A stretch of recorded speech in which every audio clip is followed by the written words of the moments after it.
Hi friends, I'm coming online today to make another blog from the YissakarScribe. As many of you know, I have talked about apps and depression and post-traumatic stress and having, I forget that I don't have to do this.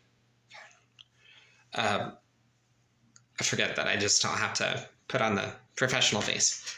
I've talked about it where I've had struggles with my life in general.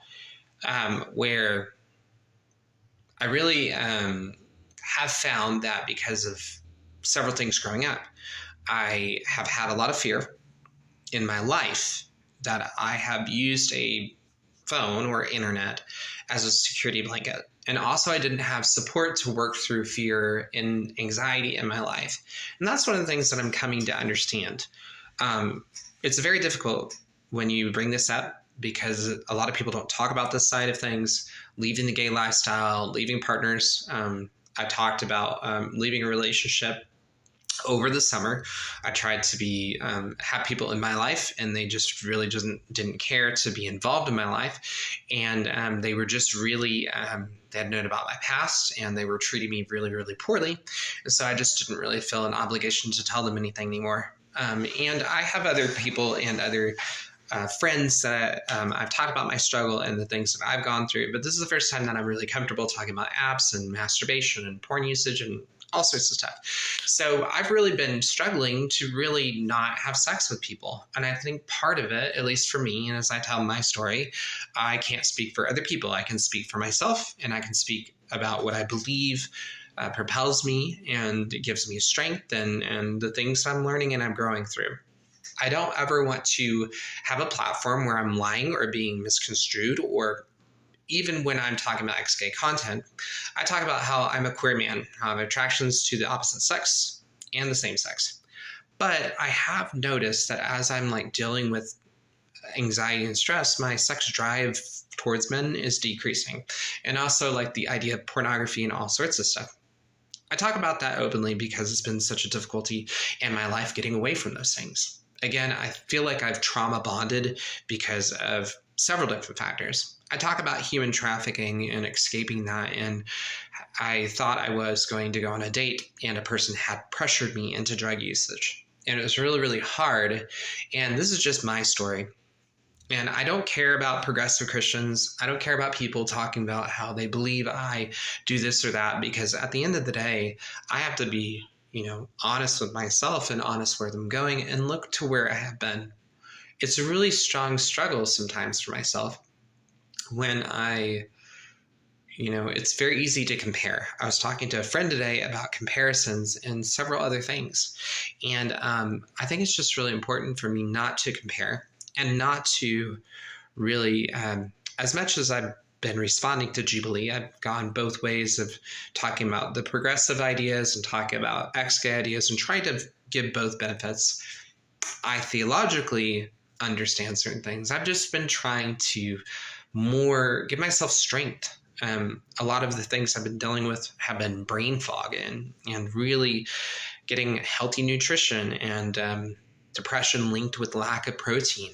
And so these things have provided a very difficult time in my life. Recently, I had also talked about a relationship that I had before and how I just was not being fulfilled because I just really wasn't having a deeper connection to the divine or to my heritage as a Jewish person and more.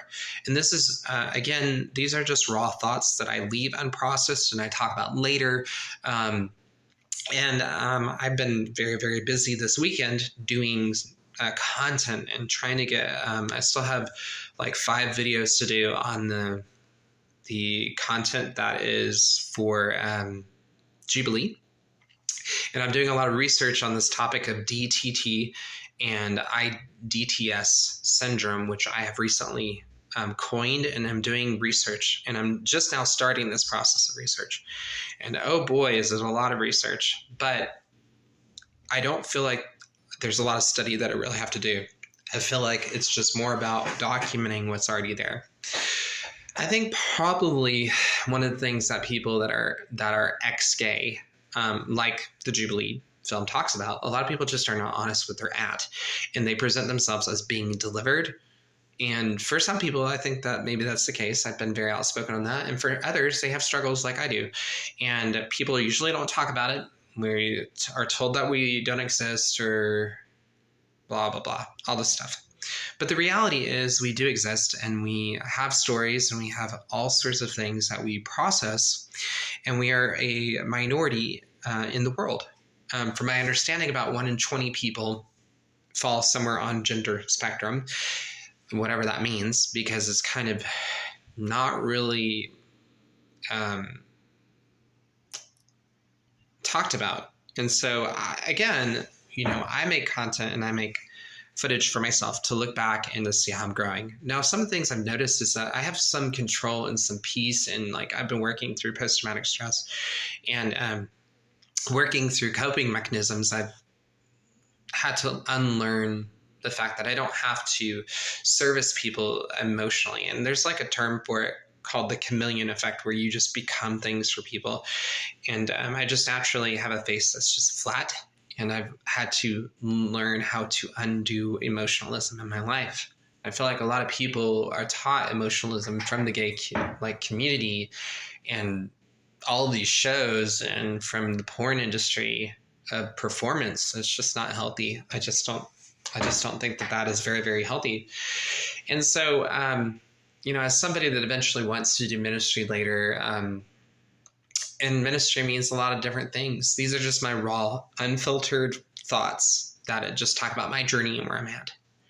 And like I said, I think that a lot of people discredit people and their journey because they view themselves as self-hating. And I'm just like, it's just so ridiculous that people just can't allow people to go on a journey, and they want to say that you don't love God or you don't love yourself, or like you just need to do X, Y, Z. And they just don't allow people to go on a journey like myself. That's what I've been thinking about with this Jubilee stuff. I'm like reacting and responding to it, and I'm trying to process. And the amount of demonization where people just say everything's a demon is just like, I just think it's so abusive.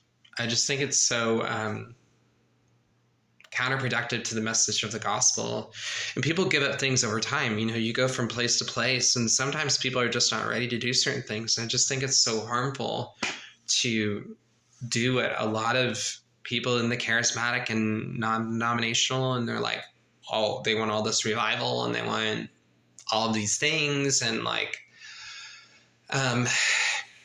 they really want to make things happen, and that's not always the case. Sexuality is just never, even in scripture, when we talk about eunuchs and other stuff, like they were in the church, but like they're all throughout history. And like, look how the church treated them. Look how the church treated Jews. And it's just so ridiculous. And that's just so part of my story.